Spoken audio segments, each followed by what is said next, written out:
ओम नमः शिवाय। ओम श्री भगवते वासुदेवाय नमः। स्वागत है आपका हमारे चैनल श्री वचन में। आज हम कार्तिक स्नान में सुनी जाने वाली पीपल पथवारे की कहानी सुनाने जा रहे हैं। तो प्रेम से बोलिए कार्तिक देव भगवान की जय। पुराने समय की बात है।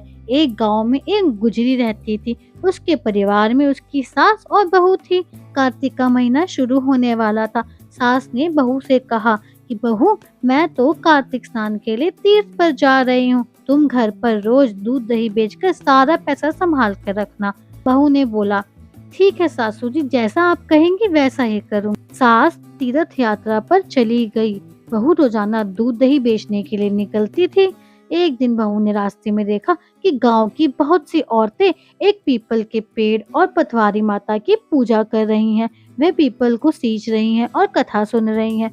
बहू ने उत्सुकता से एक औरत से पूछा, बहन, आप लोग ये क्या कर रही हैं? इससे क्या होता है? तो उस औरत ने उत्तर दिया, हम कार्तिक मास में पीपल पथवारी को सींच रहे हैं। इससे घर में धन अन्न की कमी नहीं होती, बिछड़ा हुआ पति भी लौट आता है और सारी मनोकामनाएं पूरी हो जाती हैं। बहू ने सोचा, यह सब तो पानी से सींच रही हैं, मैं अपनी सासू माँ की दी हुई कमाई यानी दूध और दही से सींचूंगी। अगले दिन से बहू रोजाना दूध दही बेचने जाती, लेकिन वे सब बेचने के बजाय सच्चे मन से थोड़ा सा दूध और दही पीपल माता और पथवारी माता को सींच देती।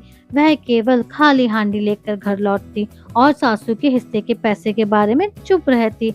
वह अपनी हांडी में कुछ पत्थर और पत्ते डाल देती और यह सोचकर कि जो होगा देखा जाएगा, एक कोने में रख देती। देखते ही देखते पूरा कार्तिक मास बीत गया। अब कार्तिक पूर्णिमा के बाद सास तीर्थ यात्रा करके घर लौटी। उन्होंने बहू से पूरे महीने के दूध दही बेचने का हिसाब मांगा।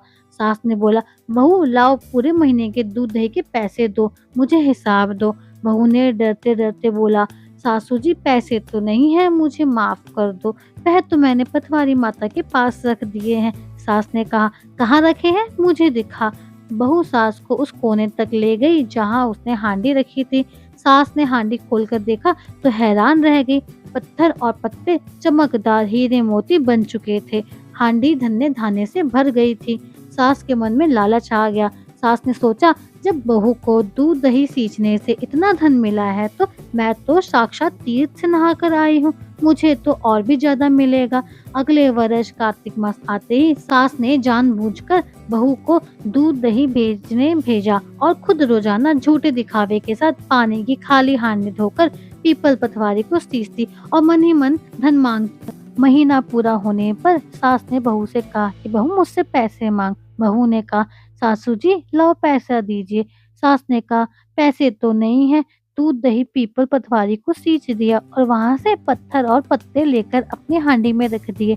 जब बहू ने सास की हांडी खोली तो उसमें कीड़े मकोड़े और मिट्टी ही मिट्टी, हीरे मोती नहीं थे। सास ने गुस्से में पथवारी माता से पूछा, माता, मेरी बहू को तो आपने हीरे मोती दिए और मुझे कीड़े मकोड़े क्यों?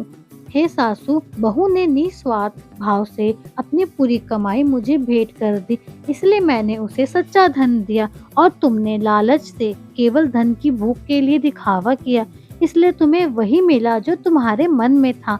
हे पीपल देव और पथवारी माता, जैसे आपने सच्ची श्रद्धा के कारण बहू पर कृपा की, वैसे ही आपकी कहानी कहने, सुनने और हुंकारा भरने वाले सभी भक्तों पर अपनी कृपा बनाए रखना। तो बोलिए पीपल पथवारी माता की जय, विष्णु भगवान की जय। धन्यवाद। अगर आपको हमारी वीडियो पसंद आई हो तो वीडियो को लाइक करें, शेयर करें और सब्सक्राइब करें हमारे चैनल श्री वचन।